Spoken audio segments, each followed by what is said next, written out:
Buenos días con todos, iniciamos con el capítulo 11, que es uno de los dos capítulos que comprenden el dominio 4. Este capítulo lleva por título Securizar la arquitectura y los componentes de red. Los tópicos que comprenden este capítulo son los que muestro en pantalla, que básicamente son el modelo OSI, protocolos de capa de transporte, protocolos seguros de comunicación, los protocolos multicapa, redes wireless y componentes seguros de red. Y en este último vamos a ver firewalls, proxies, NACs, EDR, etc. Empezamos con el primer tópico, que es el modelo OSI. Seguramente conocido por muchos de ustedes, este modelo divide las tareas de red en 7 capas. Y cada capa tiene una tarea específica con el objetivo de intercambiar data. Acá estamos mostrando las 7 capas y adicionalmente la unidad de datos que utilizan para encapsular el mensaje previo. Como verán, los 3 primeros tienen nombres muy similares, ya que son PDUs relacionados a cada una de estas capas. Por otro lado, en la capa de transporte se le denomina segmento a la unidad de datos que maneja el protocolo TCP y datagrama cuando se usa el protocolo UDP. Finalmente, los paquetes a la capa de red, frame a la capa de enlace y bit a la capa física. Una descripción de la capa de aplicación es que no hace referencia al software como tal, sino que ofrece funciones como protocolos y servicios para transmitir archivos, intercambiar mensajes, identificarse y autenticarse, ya sea en páginas web o correos, por ejemplo. La capa de presentación transforma la data en un formato que cualquier sistema que utilice el modelo OSI pueda entenderlo. Es decir, traduce los diversos formatos de archivos entre el emisor y el receptor. Realiza también encriptación y compresión dentro de su capa. Eso no quita que en cada capa también se pueda realizar o utilizar protocolos de encriptación. Por ejemplo, si dos dispositivos se comunican a través de una conexión encriptada en esta capa, se encripta en el lado del emisor, así como también se desencripta cuando hace el papel de receptor para poder presentar a la capa de aplicación los datos descifrados y legibles.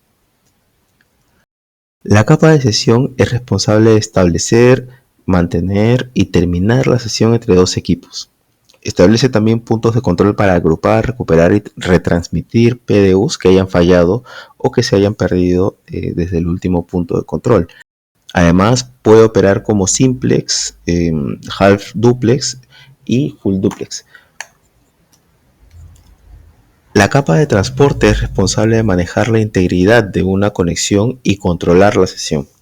Establece también las reglas de dicha sesión, las cuales se establecen a través de un proceso llamado handshaking, en donde el emisor envía un mensaje de sincronización, un mensaje SYN. El server responde con un SYN ACK y el emisor nuevamente responde con un ACK. Respecto a esto, hay dos formas de combinar la sesión TCP. Una es con un mensaje FIN, de finished, que es la más común y la más apropiada, y la otra es un mensaje RCT, de reset, para culminar la sesión de manera abrupta. La capa de red es responsable de las direcciones lógicas y de realizar el ruteo. Con las direcciones lógicas me refiero a direcciones IP, las cuales incluyen las direcciones de IP de origen y destino. Esta capa no es responsable de garantizar la entrega del paquete. La capa de enlace es responsable de formatear el paquete para su transmisión. El formato a utilizar es determinado por el hardware, la topología y la tecnología de la red en la que trabaja. En el frame, que es la unidad de datos de esta capa, se incluyen la dirección física de origen y la dirección física de destino también, lo que también es conocido como MAC, que están escritos en una notación hexadecimal. Los equipos que trabajan en esta capa son los switches y los bridges, por ejemplo. En la capa física, los dispositivos realizan operaciones basadas en señales de un puerto a otro, lo cual puede ser distribuido por un hub o amplificar la señal para cubrir grandes distancias como un repetidor. Por otro lado está el modelo TCP/IP, el cual consiste en 4 capas, como lo muestra en la figura. Fue creado antes que el modelo OSI y es un derivado del protocolo TCP/IP, el cual comprende varios protocolos individuales y estándar abiertos. Se encuentra disponible en casi todos los sistemas operativos, pero consume una gran cantidad de recursos y es relativamente sencillo de hackear, ya que fue creado pensando en hacer más fácil la interoperabilidad que pensando en la seguridad. En la figura muestro qué capas corresponden a qué capas del modelo OSI. Es vulnerable a ataques como buffer overflow, ataques de inundación de sincronización o sync flood attacks, ataques de negación de servicio o DOS, suplantación de identidad o spoofing, y hombre en el medio o man in the middle. Bien, ahora vamos a hablar de algunos protocolos comunes de la capa de aplicación que es bueno que lo conozcan de cara al examen. Protocolos de correo como el SMTP utiliza el puerto 25 y se usa para transmitir correos de un cliente a un servidor de correo y desde un servidor de correo a otro servidor de correo. La recomendación es que se use utilizando un canal cifrado como TLS. Tenemos también POP3 que se usa para solicitar mensajes desde un servidor de correo a un inbox. Al igual que SMTP, la recomendación es que se utilice un canal cifrado con TLS. Es decir, para hacer una diferenciación rápida entre SMTP y POP3, SMTP envía correos desde el cliente al servidor, mientras que POP3 descarga correos del servidor al cliente. Por otro lado, IMAP es un protocolo que se utiliza para extraer mensajes de correo desde una bandeja de entrada en un servidor de correo electrónico a un cliente de correo electrónico. Utiliza el puerto 243 como lo muestra en la imagen. La diferencia entre POP3 e IMAP es que POP3 descarga correos al dispositivo, eliminándolos del servidor, mientras que IMAP sincroniza correos entre servidor y dispositivos, ¿sí? Manteniéndolos almacenados en línea. Nuestro viejo conocido protocolo HTTP utiliza el puerto 80 y se usa para la transferencia de datos entre una página web y un servidor web en texto claro. Escuchen bien, en texto claro, lo que es obviamente una vulnerabilidad en caso no se utilice un canal cifrado. Entonces, si ciframos el canal con TLS, se convierte en HTTPS, el cual utiliza el puerto 443. También tenemos DHCP, que proporciona un control centralizado de los ajustes de configuración TCP/IP asignados a los sistemas durante su inicio. ¿Y ahora qué significa esto? Que el protocolo asigna automáticamente una dirección IP, como probablemente muchos ya sepan. Adicionalmente tenemos Telnet, que utiliza el puerto 23, que se utiliza para conexiones remotas. Sin embargo, se debe utilizar SSH por el puerto 22 en vez de Telnet, debido a que utiliza un canal seguro por donde toda la información viaja cifrada. También tenemos FTP, que es un protocolo para transferir archivos, el cual utiliza el puerto 20 o 21. Sin embargo, no se considera seguro, por lo que debe utilizarse SFTP con el puerto 22. Está también el protocolo SNMP, que utiliza los puertos 161 y 162.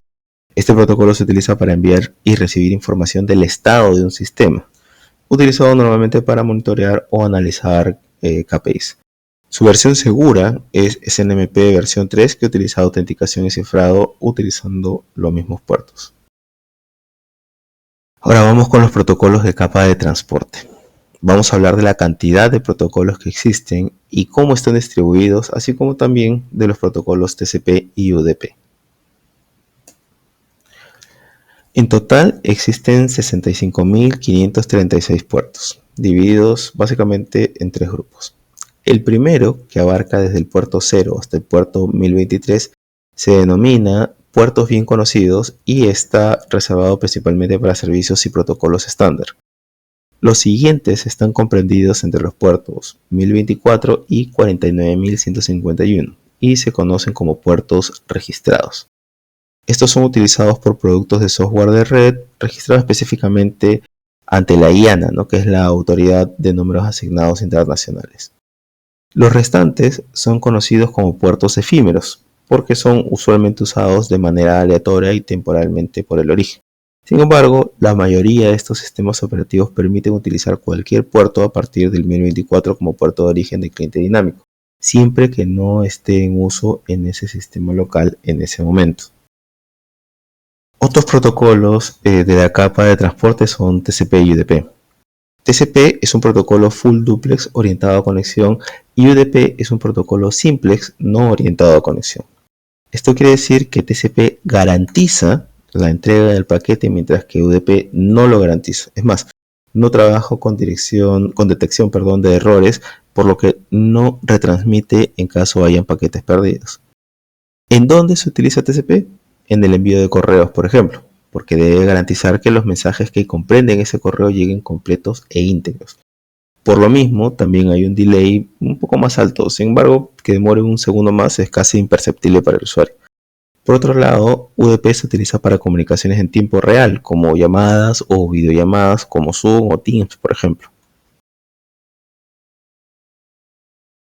Otra diferencia entre TCP y UDP son los formatos de los mensajes, debido a que TCP brinda más servicios que UDP y por lo mismo sus paquetes contienen más información. Estos gráficos los obtuve de internet. Finalmente, muestro un pequeño cuadro sobre cómo se estructura la data en cada capa del modelo OSI y cómo se desencapsula. ¿Sí? A medida que la data avanza o sube entre las capas, se va desencapsulando. Vamos ahora con DNS. Los DNS, lo que hace este componente básicamente es que resuelve un nombre de dominio en una dirección IP. Tiene un esquema jerárquico usado en redes públicas y privadas y, como comenté, enlaza una dirección IP con un dominio sencillo de entender o FQDN, que en inglés es Fully Qualified Domain Names, el cual consiste en un top level domain, un nombre de dominio, un subdominio o hostname también, y un protocolo. El nombre de dominio debe estar registrado oficialmente en uno de los registradores de dominios aprobados, como Network Solutions o IONOS. También están los nombres de dominio A, que relacionan un dominio con una dirección IPv4, y de igual manera los nombres de dominios que son de AAA, que relaciona un dominio con una dirección IP versión 6. Los DNS utilizan los puertos 53. En TCP utilizan este puerto para transferir zonas entre servidores DNS y en UDP para responder queries de usuarios, como lo muestra en la imagen. Desde el lado de seguridad tenemos DNSSEC, que es una mejora en la infraestructura existente de los DNS. La función principal de esta mejora es que provee autenticación de certificados mutuos, donde ambos servidores verifican la autenticidad del otro, y encriptación entre servidores DNS. Por ende, utiliza infraestructura de llaves públicas o PKI. Lo vimos en el capítulo 7, por cierto. Lo que evita abusos como envenenamiento de archivos de zona, que son los que se comparten entre los DNS, y envenenamiento del caché del DNS.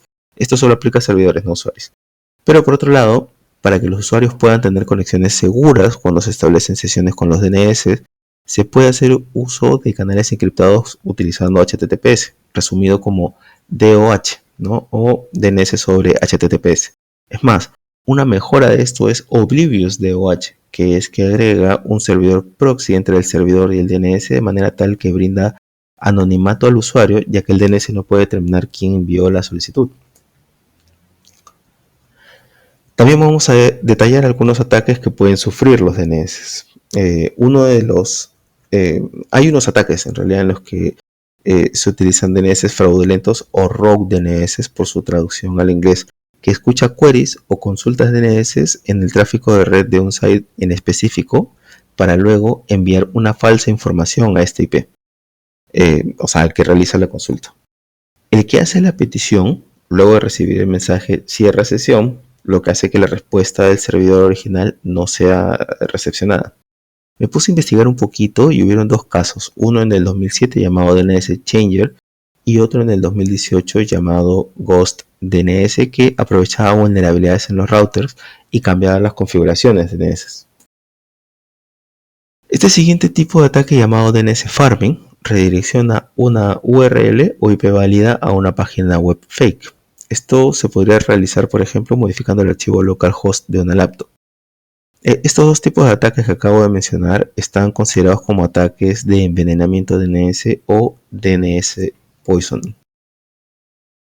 Algunas recomendaciones para proteger nuestros DNS son aislar el o los DNS lo más posible, ¿no? Implementar Network Intrusion Detection Systems, o también llamados NITS.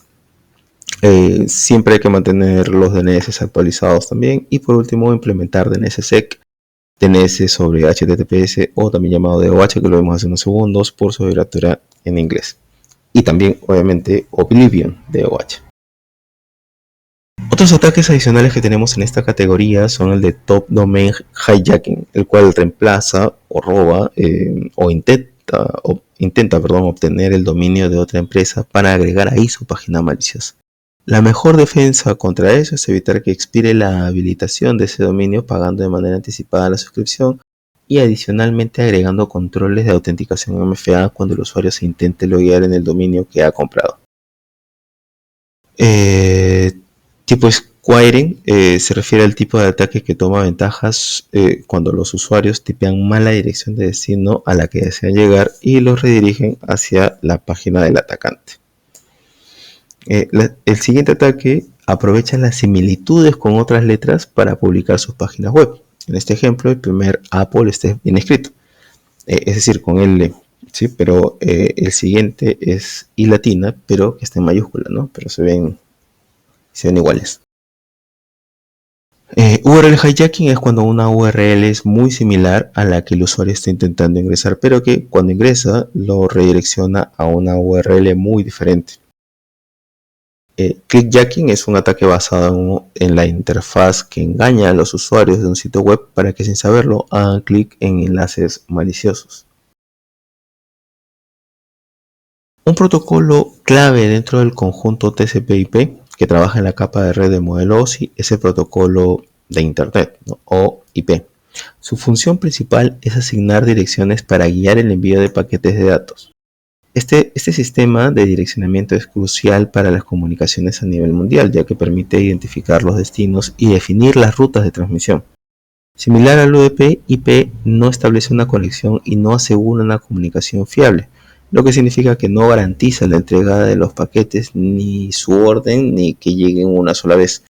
A pesar de esto, IP está diseñado para intentar encontrar la mejor ruta disponible o best effort, incluso cuando la red presenta fallos o daños. Por lo tanto, se emplea TCP/IP para lograr sesiones de comunicación más seguras y controladas.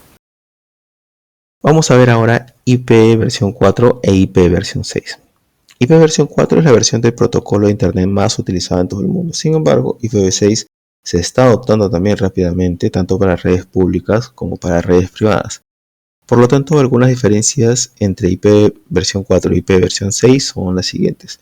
IP versión 4 utiliza 32 bits para el direccionamiento, mientras que IP versión 6 usa 128 bits. IPv6 ofrece nuevas características como direcciones por alcance, autoconfiguración, calidad de servicio y seguridad nativa con IPsec. En la autoconfiguración, IP versión 6 elimina la necesidad de DHCP tradicional y NAT. También algunos routers utilizan Stateless Address Autoconfiguration o SLAC, que permite a los dispositivos autogenerar sus direcciones. Respecto a su compatibilidad, IP versión 6 es soportado por la mayoría de los sistemas operativos desde el año 2000. A inicios de 2024, más del 42% del tráfico de Internet es ahora IP versión 6. Los desafíos de seguridad en IP versión 6 es que a mayor espacio de direcciones, más se complican los filtros IP. ¿Sí? Los productos de seguridad deben ser compatibles con IP versión 6 antes de habilitarlos también, o podrían crear canales encubiertos o cover channels. Esto quiere decir que los datos que se encapsulan pueden pasar sin ser inspeccionados correctamente por las herramientas de seguridad que no están preparadas para IP versión 6. Recuerden que en el capítulo anterior vimos que eran cover channels y los subtipos como los de timing y storage. Respecto a la coexistencia con IP versión 4, pueden utilizar métodos como dual stack, es decir, usando ambos protocolos, túneles de encapsulación y NAT, ¿no? O NAT Protocol Translation o NAT PT, que se utiliza para la conversión entre redes IP versión 4 e IP versión 6. Algunas organizaciones podrían adoptar IP versión 6 solo en los dispositivos de borde conectados a Internet, mientras que IP versión 4 se puede utilizar internamente. Pasando al siguiente tópico de este capítulo, muestro aquí un resumen de los protocolos que se nombran en la guía. Sí, los que muestro acá en la presentación, ¿no? Como IPC, Kerberos, SH, Signal Protocol, SRPC y TLS. Comenzando por IPsec, IPsec utiliza infraestructura de llave pública, lo que provee confidencialidad a través de la encriptación, control de acceso, no repudio de autenticación, todo basado en protocolos IP. Se utiliza primordialmente en comunicaciones por VPN y puede operar en modo túnel o modo transporte. Si desean un poco más de detalle de IPsec, lo explico también en el capítulo 7, en el minuto 55 para ser exactos. Tenemos también Kerberos, que si bien no tiene nada que ver con el famoso perro de tres cabezas, tienen en común que interactúan tres agentes. Esto lo digo con fines educativos para que podamos encontrar una relación que nos ayude a recordar mejor este tipo de autenticación. Entonces, tenemos un usuario que intenta utilizar un servicio, pero primero debe autenticarse. Así como les comenté, a alto nivel tenemos tres actores. El usuario, el KDC o Key Distribution Center, que internamente tiene un AS o Authentication Server y un TGS o Ticket Granting Server. Y finalmente el usuario o API que el usuario quiere consumir.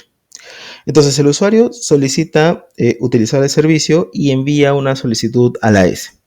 Luego que el servidor de autenticación valida que el usuario existe, además de otros valores, envía el TGT, que confirma que el usuario es un usuario válido. Luego, el usuario utiliza este TGT para pedirle al TGS que le permita utilizar el servicio. El TGS no le brindará inmediatamente el ticket de servicio o service ticket. Lo que hará primero será verificar con el AS que este ticket es válido y posterior a eso le enviará al usuario el service ticket como vemos aquí en la animación. Luego, el usuario enviará este service ticket al servicio que quiere consumir. Finalmente, el servicio realizará sus validaciones internas y brindará el servicio al usuario como lo estoy mostrando aquí en la animación. Tenemos también el protocolo SSH, el cual se utiliza para comunicaciones remotas cifradas entre dos hosts. Probablemente muchos lo conozcan. También está Signal Protocol, que provee encriptación end-to-end, usado más en comunicaciones de voz, videoconferencias, SMS, etc. ¿no? La app Signal, por ejemplo, utiliza este tipo de protocolo. Está SRPC, que es un servicio de autenticación para comunicaciones de servicios entre redes y es simplemente un medio para evitar la ejecución no autorizada de código en sistemas remotos. Y finalmente TLS, que es un protocolo que opera en la capa 4 del modelo OSI. Aunque es principalmente conocido por encriptar comunicaciones web HTTPS, puede encriptar cualquier protocolo dentro de la capa de aplicación. Recuerden que este protocolo reemplazó a SSL en el 2015.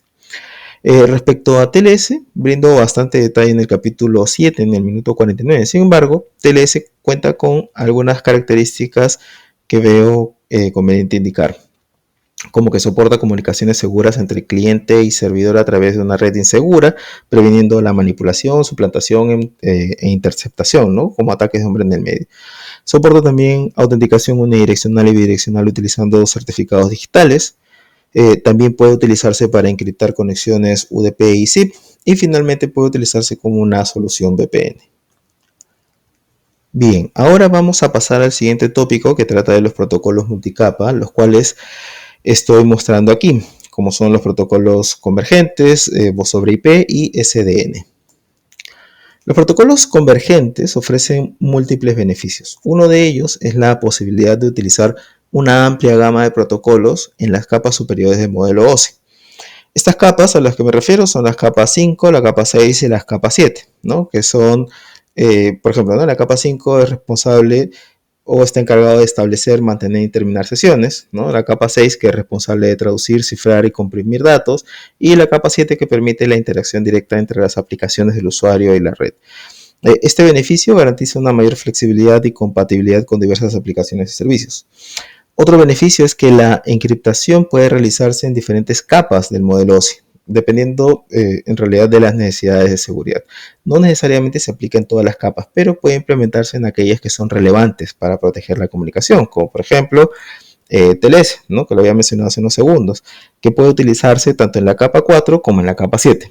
Aunque TLS opera principalmente en la capa 4, cuando hago mención a su uso en la capa 7 me refiero al cifrado aplicado específicamente a los datos de una aplicación. Y de esa manera asegura su autenticidad mediante certificados digitales y verificando también la integridad con algoritmos de hash seguros, ¿sí? Del cifrado al que me refiero en la capa 7 en TLS me refiero al cifrado simétrico, ¿sí?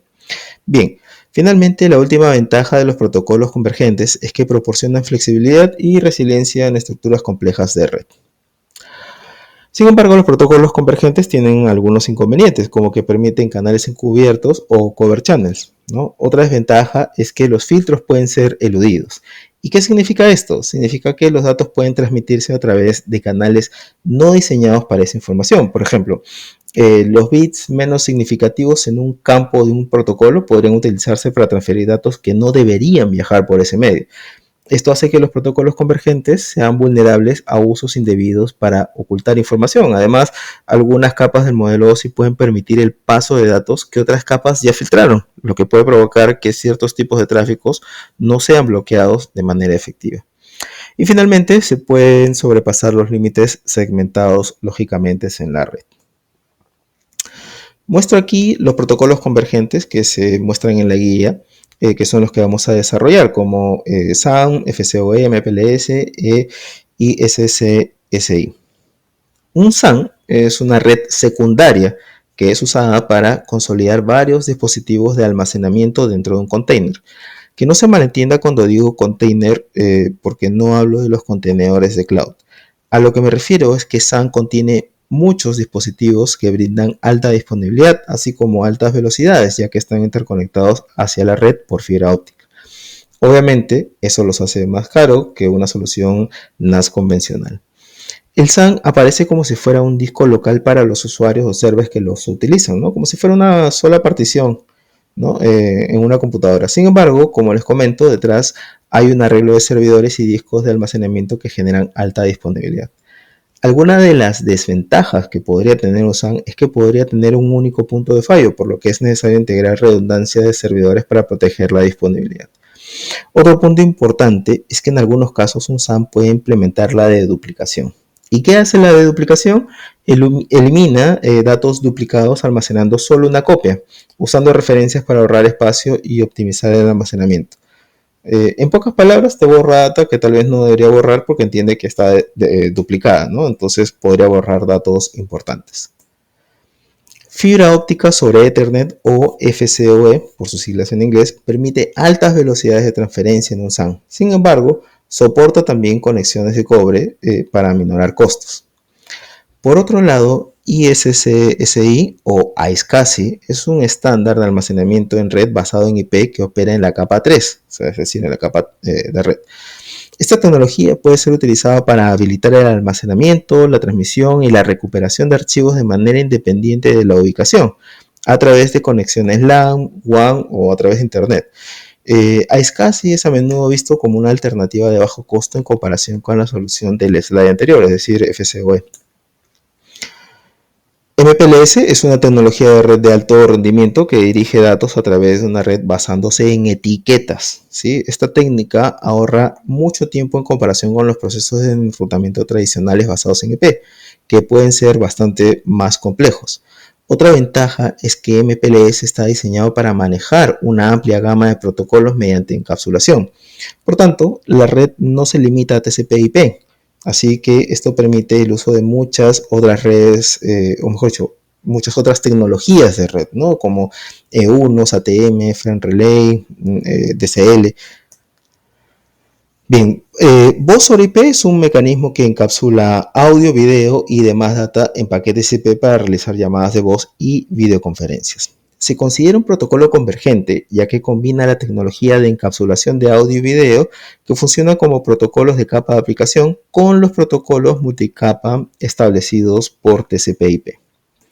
El protocolo de transporte seguro en tiempo real, o SRTP, es una mejora de seguridad con respecto al protocolo RTP, que es protocolo de transporte en tiempo real, que se utiliza en muchas comunicaciones de voz sobre IP. SRTP tiene como objetivo minimizar el riesgo de denegación de servicio o DOS, también ataques de hombre en el medio y otras vulnerabilidades de voz sobre IP mediante un cifrado sólido y una autenticación confiable. SRTP entra luego de que el protocolo de inicio de sesión, o también llamado SIP, establece el enlace de comunicación entre dos usuarios finales. Adicionalmente, los teléfonos de voz sobre IP pueden ser vulnerables a ataques de sus sistemas operativos, por lo que es recomendable siempre mantenerlos actualizados. Finalmente, una versión segura de SIP es SIPS, que utiliza TLS para cifrar y autenticar el tráfico SIP. Esto protege la señalización, es decir, la parte que negocia la conexión entre dos sistemas, como quién llama a quién y cómo es que ellos se van a comunicar. Pasando al último protocolo convergente de este tópico, tenemos a SDN o Software Defined Networking, que aparece por la complejidad de las redes tradicionales al tener que gestionar muchos equipos dentro de una sola red, lo que puede persuadir a las organizaciones a trabajar con un solo vendor y limitar la flexibilidad al enfrentar cambios en el negocio que implique cambios en hardware. Siguiendo esa línea, lo que hace esta solución es que ayuda a separar la parte de la infraestructura de la parte lógica. Es decir, la infraestructura en este caso es hardware, también llamado data plane, y la lógica, que en este caso es llamado control plane, que lo que hace es definir la transmisión de la data, ya que utiliza protocolos para decidir hacia dónde enviar el tráfico.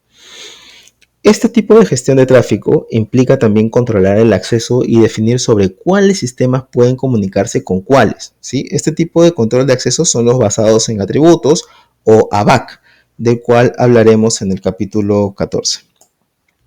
Finalmente están los requerimientos del sistema, o también llamado Application Plane, que es la capa que solicita al Control Plane el tratamiento de la data. Es decir, si necesita balanceo de carga, si necesita gestión de tráfico, el Application Plane se lo va a solicitar al Control Plane. Pasando a lo más general respecto a SDN, lo que sucede con este tipo de tecnología es que brinda un nuevo diseño de red que se gestiona desde un punto central. Es más flexible, es escalable, no está amarrado a un solo vendor y está basado en estándares de código abierto. Esto optimiza obviamente el costo porque puedes escalar al margen del vendor. Por otro lado, tiene un punto en contra, y es que si el control plane por alguna razón deja de estar disponible, todo el data plane pierde también disponibilidad, por lo que tiene un punto único de fallo. Finalmente, respecto a SDN, es que tiene una mejora o evolución llamada SD-WAN, que puede ser usado para gestionar la conectividad y controlar los servicios entre data centers distantes, sucursales remotas y servicios de cloud a través de enlaces WAN. Ahora vamos con la microsegmentación. Vamos a ver rápidamente el concepto de microsegmentación, el cual se simplifica en dividir las redes en redes más pequeñas para mejorar varios aspectos. Uno de ellos es mejorar el performance de la red agrupando a los sistemas que se comunican de manera frecuente. Pueden ser, por ejemplo, APIs y servidores, ¿no? Otra ventaja es que reduce la superficie de ataque evitando movimientos laterales, por ejemplo, que si bien son inevitables, pueden también exponer al infractor al violar una política de seguridad, con lo cual es más rápidamente detectable.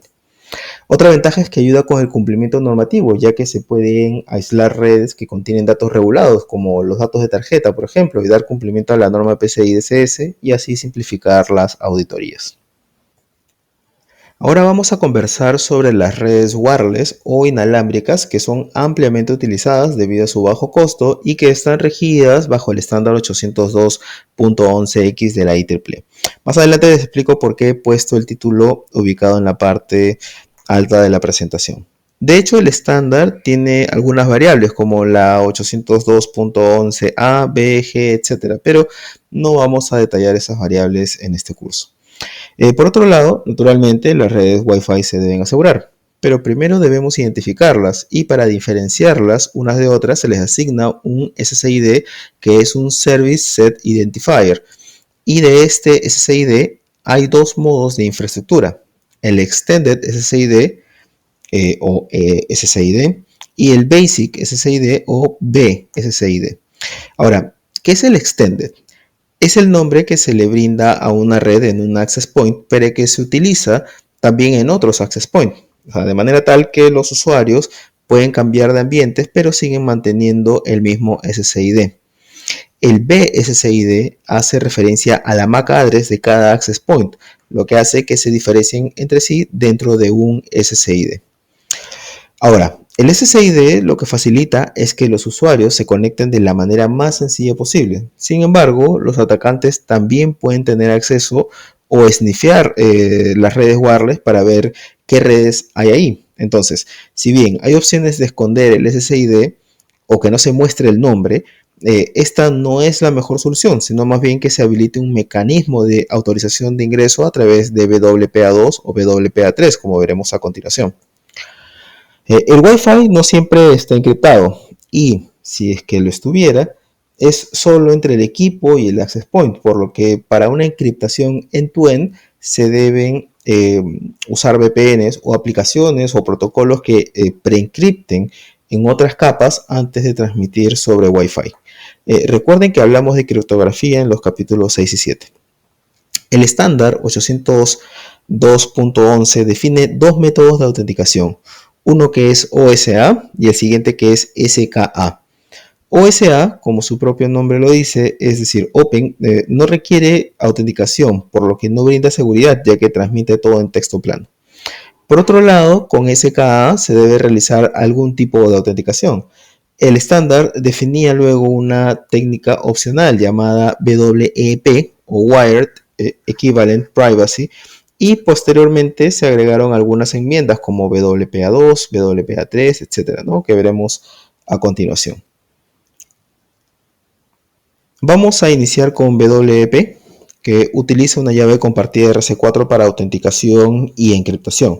Pero, como ya sabemos, RC4 es una llave simétrica poco robusta, por lo que su uso no es recomendado. Asimismo, tenemos WPA, que fue diseñado como reemplazo de WEP, pero utilizaba también RC4 junto con una llave temporal de protocolo de integridad o TKIP por sus siglas en inglés. Sin embargo, se deprecó en 2004 al encontrarse vulnerabilidades en esta llave temporal adicional también a las debilidades de RC4. Sin embargo, WPA2 o 802.11i reemplazó a WPA, ya que utiliza AES 128 en lugar de RC4. Sin embargo, se encontraron vulnerabilidades en el proceso de intercambio de llaves. Luego se definieron dos procesos de autenticación llamados PSK o Pre-Shaded Key, o también llamado PER de personal. En el caso de PSK utiliza una contraseña estática para la autenticación. El otro proceso es 802.1x-ENT, también llamado ENT por Enterprise, que permite aprovechar un servicio AAA existente como Radius o TACACS para la autenticación. Les dejo aquí unos emojis para que puedan relacionar rápidamente estas técnicas de autenticación de cara al examen. Si ven estas opciones, podrán relacionar rápidamente qué es robusto y qué no es tan robusto. Asimismo, tenemos WPA3, que también utiliza AES CCM 128 para PER, el cual lo mantuvo o lo heredó de WPA2. Y por otro lado, utiliza AES 192 para ENT, ¿sí? En el caso de WPA3, personal, ¿no? Ya no utiliza PSK, sino utiliza SAE, que en sus siglas en inglés es Simultaneous Authentication for Equals. Y lo que realiza es un Zero Knowledge Proof llamado Dragonfly Key Exchange, que es un derivado de Diffie-Hellman. Recuerden que los detalles de Zero Knowledge Proof lo vimos en el capítulo 6 y el intercambio de llaves Diffie-Hellman lo vimos en el capítulo 7. Adicionalmente está 802.1x, que es una tecnología de autenticación independiente de wireless, ¿sí? No es el estándar 802.11, el cual está referido a las comunicaciones de redes wireless. Se escribe similar, pero son diferentes, ¿sí? Por ese motivo lo ubiqué en otro lugar dentro de los slides para que se entienda que son diferentes. Entonces, WPA, WPA2 y WPA3 soportan, o por decirlo de otra manera, pueden utilizar 802.1x, o también llamado 802.1x EAP para autenticación, ya que ofrecen control de acceso a la red basado en puertos que asegura que los clientes no puedan establecer comunicación si no están debidamente autenticados. EAP o Extensible Authentication Protocol no es específicamente para autenticación, sino que es un framework que permite o abarca un nuevo abanico de opciones de autenticación para las tecnologías wireless ya existentes. Esto lo veremos más a más detalle en el capítulo 12. Tenemos también a WPS, que es Wi-Fi Protected Setup, por sus siglas en inglés, que fue creado para simplificar el acceso de los usuarios a las redes de manera segura. WPS puede iniciarse a través de un botón en el access point y puede conectarse utilizando un PIN, lo que permite obviamente ataques de fuerza bruta, ¿no? Entonces es importante que esa opción esté deshabilitada, o si el equipo va a tener eso siempre habilitado, mejor cambiar de equipo. Igual acá le dejo unos emojis para diferenciar qué opciones son más robustas que otras. Tenemos también LEAP o Lightweight Extensible Authentication Protocol, que es una opción propietaria de Cisco de TKIP o WPA, por lo que no es del todo recomendable su uso, pero si es realmente necesario utilizarlo, se debe utilizar una contraseña bastante robusta. Está PAP, ¿no? También, que es Protected Extensible Authentication Protocol, que encapsula a EAP en un túnel TLS. Igual les dejo acá un par de emojis para que los puedan relacionar. Vamos con los ataques que pueden sufrir las redes Wi-Fi. Como ven en la primera figura, se puede utilizar un scan de redes Wi-Fi utilizando un vehículo en movimiento para descubrir qué redes están dentro de cierta área utilizando ya sea un smartphone o una laptop, y aun cuando el SSID pueda estar deshabilitado, ¿no? Los podrían ver. Y eso para saber qué frecuencia, qué canal o qué tipo de encriptación utiliza. Evil Twin es un ataque en el que se intenta clonar un access point, lo que habilita a un atacante escuchar comunicaciones, obviamente a través de un ataque de hombre en el medio, robo de credenciales o manipulación de la data, etc., ¿no? Disassociation es cuando se desconecta a un cliente de un access point mientras se conecta a otro access point dentro de la misma área. En el caso de Rogue Access Point o Access Point fraudulento, es que este puede ser instalado por un trabajador o por alguien, ¿no? O también, en un segundo escenario, puede utilizar un SSID muy similar al de la organización. Entonces, esto puede hacer que los usuarios se conecten a este Access Point dentro de una red o busquen conectarse a este Access Point que tiene un SSID parecido. La diferencia entre un Rogue Access Point y un Evil Twin es que en el primero se utiliza un access point ilegítimo dentro de la red de la organización. En el segundo se intenta clonar un access point válido, ¿sí? Para evitar defenderse de este tipo de ataques es necesario siempre instalar un Wireless Inspection Detection System, o también llamado WIDS, para monitorear la aparición de nuevos access points, o también utilizar una VPN para encriptar el tráfico, ya sea una VPN pública o privada. La traducción de jamming en inglés es interferencia, y es cuando un atacante de manera deliberada interfiere en la comunicación para generar una denegación de servicio.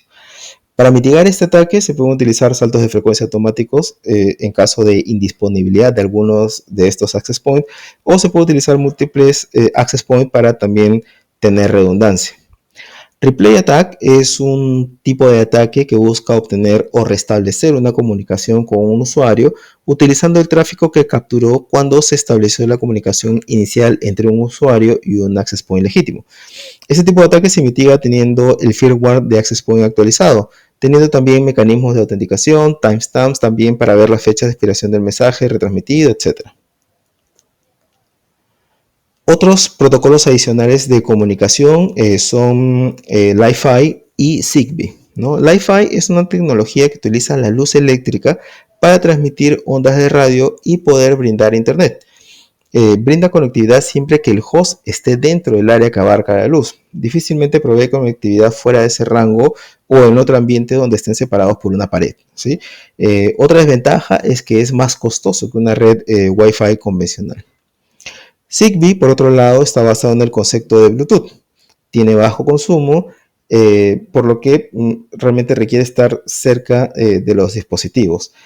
Trabaja utilizando encriptación AE128. Ahora, como ven en la figura, Zigbee puede aliviar la carga sobre un access point al manejar dispositivos, por lo que es utilizado ampliamente en domótica. Zigbee puede traspasar paredes, pero la efectividad de la señal dependerá del grosor y el material de las paredes, así también como la distancia. En las redes celulares, generalmente la comunicación está encriptada, pero solo entre el equipo móvil y la torre. Luego, cuando la data ingresa a la red del proveedor de telefonía móvil celular, viaja en texto plano, por lo que se recomienda utilizar VPNs para encriptar la comunicación. Por otro lado, siempre recordar que teniendo el equipo adecuado se pueden interceptar las comunicaciones en las redes celulares, ya que estas redes no son necesariamente seguras. Además que utilizar tecnología wireless siempre podrá brindar al atacante potenciales vectores de ataque, por lo que debemos siempre estar atentos a cumplir con las mejores prácticas para prevenir o detectar ataques. Un CDN es un conjunto de servicios de recursos implementados en numerosos centros de datos a lo largo de Internet para proporcionar baja latencia, también para proporcionar alto rendimiento y alta disponibilidad del contenido alojado.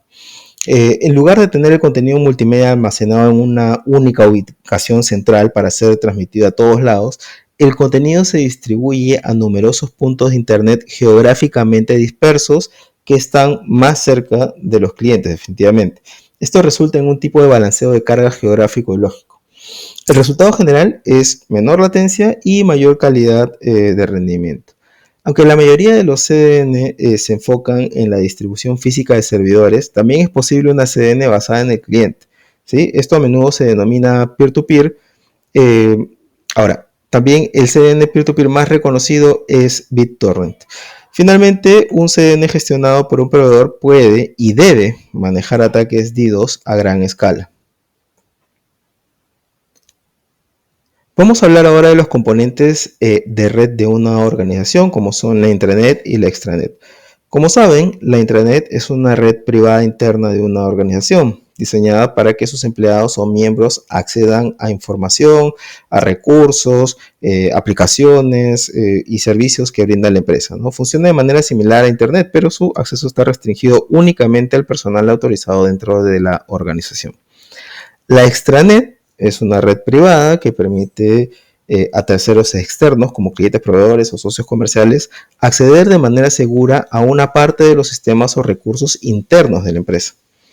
Una Screen Subnet o DMZ es una extranet creada para permitir a usuarios de baja confianza o desconocidos acceder a sistemas específicos como servidores web.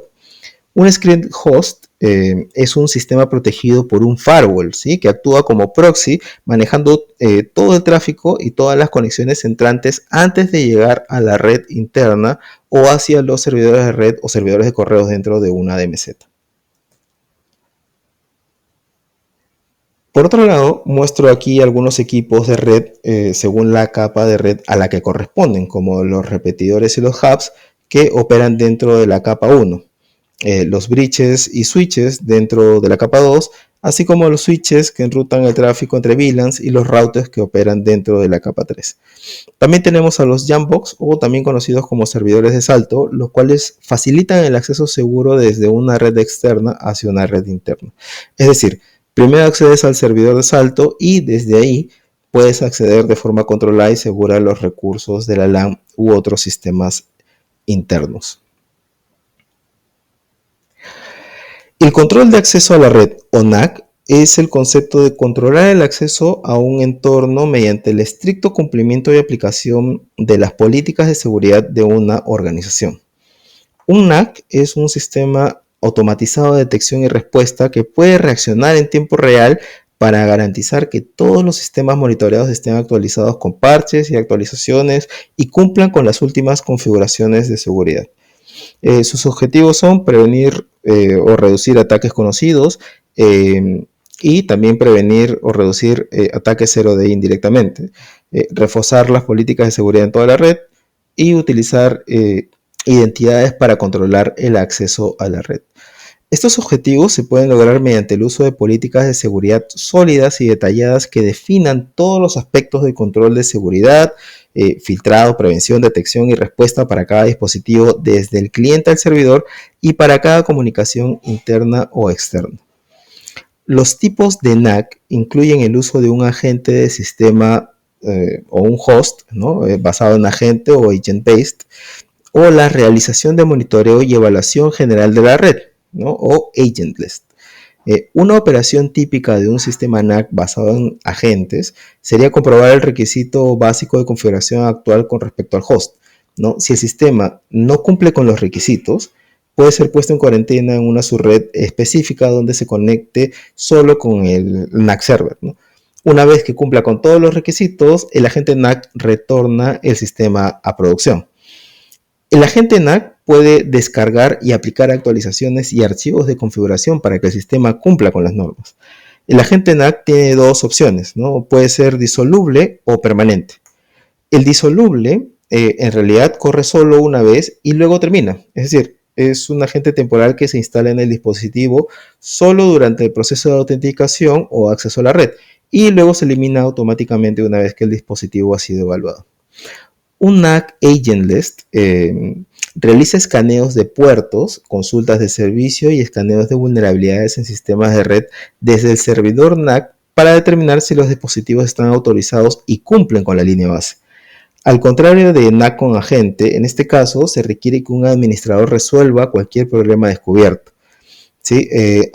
NAC también se implementa de dos maneras, físico y virtual. El físico obviamente tiene un equipo dedicado. El virtual está basado en software que corre en máquinas virtuales. NAC puede ser implementado con dos tipos de filosofías, la preadmisión y la postadmisión. En la preadmisión, NAC evalúa el estado de seguridad del dispositivo antes de permitirle conectarse a la red. Verifica aspectos como si el sistema tiene parches de seguridad actualizados, software antivirus activo o configuración correcta, ¿no? Si no cumple con los requisitos, se le deniega el acceso o se le redirige a una red segura hasta que cumpla. En la posadmisión, NAC permite que el dispositivo se conecte a la red sin una evaluación previa, pero monitorea su comportamiento una vez conectado. Si detecta actividad sospechosa o incumplimiento de políticas de seguridad, toma medidas, ¿sí? Como limitar el acceso o desconectar el dispositivo. Ambos enfoques aseguran la seguridad de la red, pero el preadmisión evita que dispositivos vulnerables se conecten en primer lugar, mientras que el post-admisión responde a los problemas después de la conexión. Bien, ahora vamos con los firewalls y los tipos de firewalls. Los firewalls filtran el tráfico basado en reglas definidas o llamadas también Access Control List o listas de control de acceso. Básicamente son un grupo de instrucciones que distinguen el tráfico autorizado del no autorizado. Solamente el tráfico autorizado es el que se permite pasar por la barrera del firewall. Un firewall típico se basa en la postura de seguridad de denegación por defecto o denegación implícita, también conocido como Deny by Default o Implicit Deny. Muchas veces los firewalls utilizan la primera coincidencia o el primer match cuando aplican sus reglas. Por lo mismo, las reglas deben ordenarse por prioridad. La última regla es denegar todo, ¿sí? De esta forma, nada está permitido atravesar el firewall a menos que haya una excepción explícita. Recordar que el firewall provee protección solo contra el tráfico que lo intenta cruzar. Sin embargo, se le pueden agregar funcionalidades adicionales como un antivirus, DLP o un IDS. Como comentaba, hay diversos tipos de firewalls, ¿no? Vamos a hablar de los que se nombran en la guía, como el Static Packet Filtering, el cual examina la data de las cabeceras. Por lo general, las reglas se refieren a la dirección IP del origen y del destino, que están en capa 3, y a los números de puerto, ¿no? Que están en capa 4. Este es un tipo de stateless firewall, debido a que cada paquete es evaluado individualmente en vez de analizarlo por contexto. Un stateless firewall lo que hace es que analiza paquetes de manera individual contra las reglas que contiene.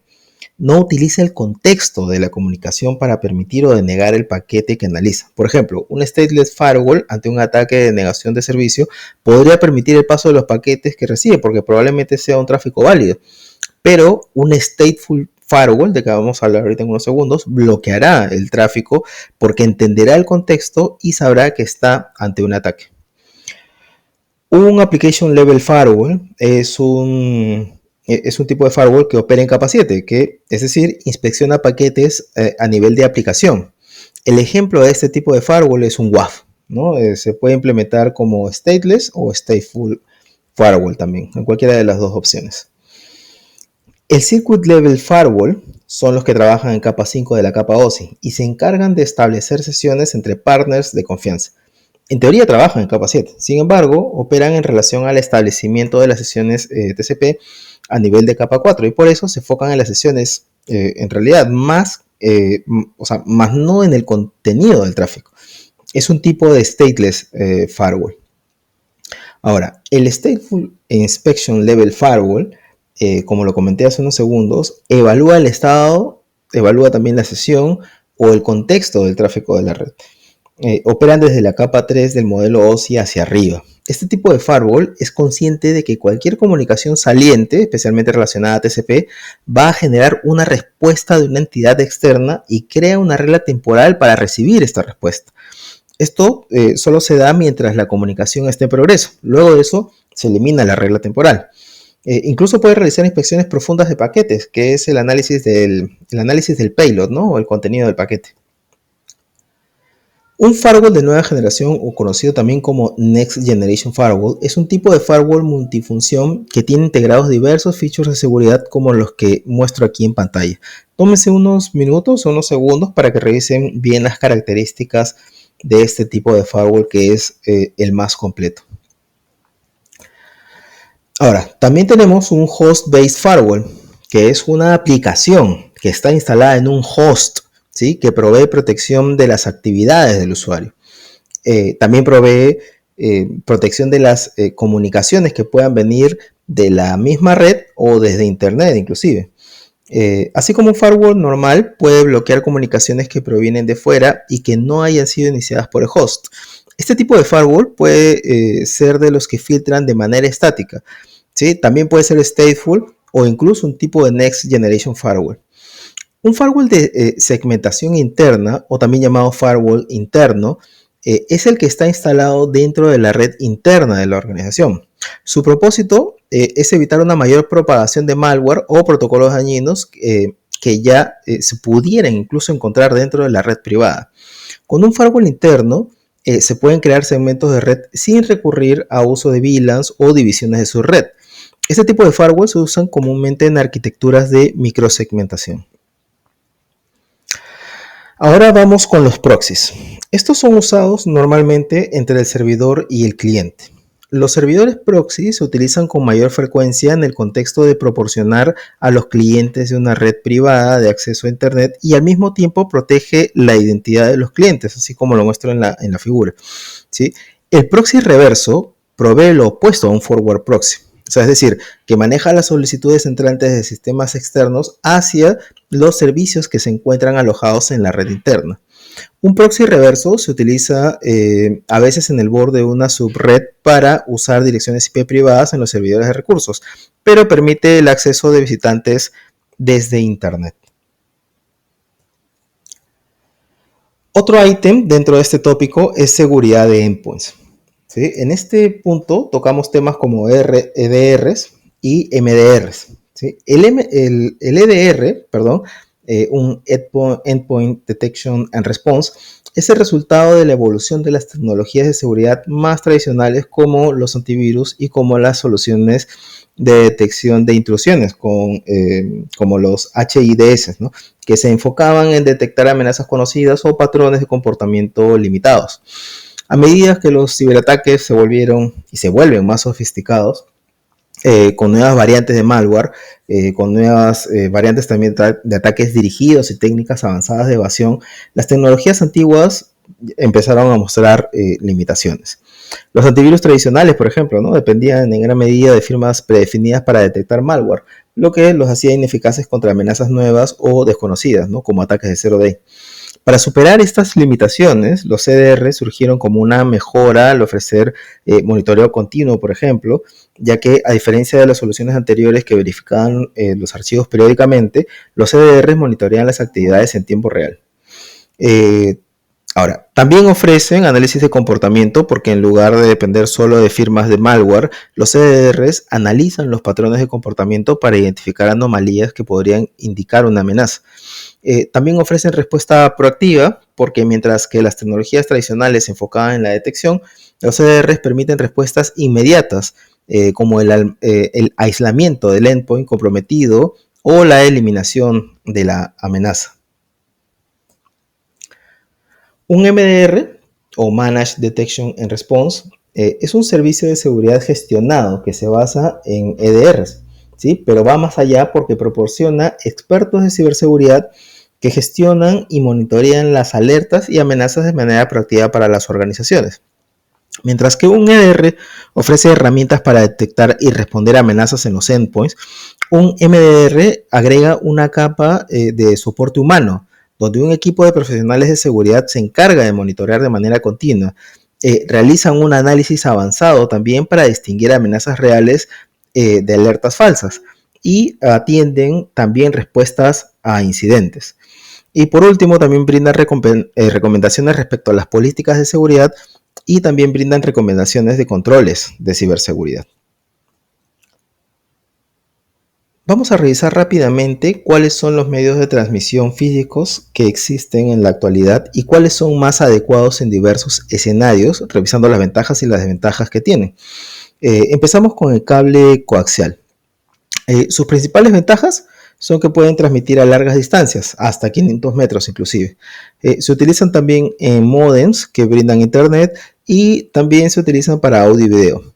Otra ventaja que tiene es que tiene buena protección contra interferencias, ya que están blindados, seguramente lo han visto en sus casas. Las desventajas que tienen es que su velocidad de transmisión es baja, solo llegan hasta los 10 megabits por segundo. Otra es que si se dobla mucho se puede perder el núcleo, se puede romper más bien el núcleo y ahí sí ya fueron. Respecto al cable par trenzado, sus ventajas son su flexibilidad, ¿no? También la protección contra interferencias y según el tipo de cable tienen un mejor ancho de banda.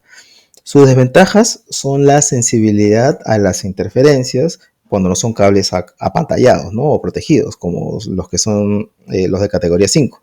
La distancia también es una desventaja, ya que solo soporta hasta 100 metros. Y utilizar un tipo de cable incorrecto puede definitivamente afectar el rendimiento.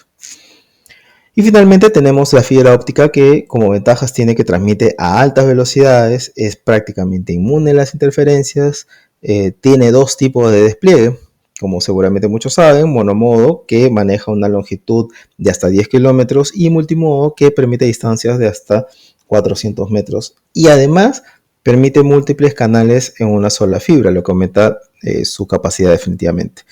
Sus desventajas es que son mucho más costosas que el par trenzado y son más frágiles en comparación con las otras tecnologías. Les dejo el cuadro de las velocidades de transmisión de los tipos de cable UTP. Este cuadro se encuentra en la guía oficial. Y para finalizar este capítulo pasamos a las topologías de red. Empezamos con las topologías de red en anillo, los cuales conectan las redes como los puntos en un círculo. Aquí debemos conocer que se trabaja con un token, que es como un permiso especial que se usa para controlar el acceso de los sistemas a la red. Solo el dispositivo que tiene el token en un momento dado puede transmitir datos. Entonces, el token circula continuamente por la red, pasando de un dispositivo a otro en bucle. Y cuando un dispositivo necesita enviar datos, espera que el token llegue a él. Al recibir el token, tiene el permiso, entre comillas, para enviar sus datos. El dispositivo envía los datos al destinatario a través del anillo. Luego, devuelve el token a la red, liberándolo para que otro dispositivo pueda usarlo. Los datos viajan en un solo sentido, lo que simplifica la transmisión y recepción al evitar el tráfico en sentidos opuestos. El problema es que tiene un único punto de falla, entonces si se desconecta un nodo, todo el sistema falla. Aparte de que en redes grandes el token puede demorar en llegar. La siguiente es la topología tipo bus que conecta cada sistema a una troncal. Una de sus ventajas es que es sencilla de configurar y requiere menos cableado a comparación de otras tecnologías como la estrella que veremos en breve. Lo que hace también que su costo sea menos elevado. Además, si una parte del sistema falla, los demás pueden seguir funcionando y en caso se requiera es posible agregar más nodos. La desventaja que tiene es que puede generar colisiones, impactando en el rendimiento de la red. Además, tiene un único punto de falla, ya que si el backbone de alguna manera se daña, toda la red se interrumpe. Otra desventaja es que al agregar más sistemas, mayor es el riesgo de colisiones y a eso se suma el hecho de que otros dispositivos dentro de la red podrían escuchar los datos que se transmiten dentro del sistema, lo cual supone obviamente un riesgo de seguridad. Tenemos también la topología en estrella que utiliza un equipo central para realizar la conexión, el cual puede ser un simple switch. ¿Sí? Una de sus ventajas es que si un elemento dentro de la estrella falla, los demás pueden seguir funcionando y de esa forma es fácil identificar qué elemento falló. Además, utiliza menos cableado que una topología de malla. Al igual que en las anteriores, tiene un único punto de falla, lo que genera una dependencia con el equipo central. Sus costos son elevados debido a la inversión que amerita un equipo central robusto y el cableado que lo acompaña.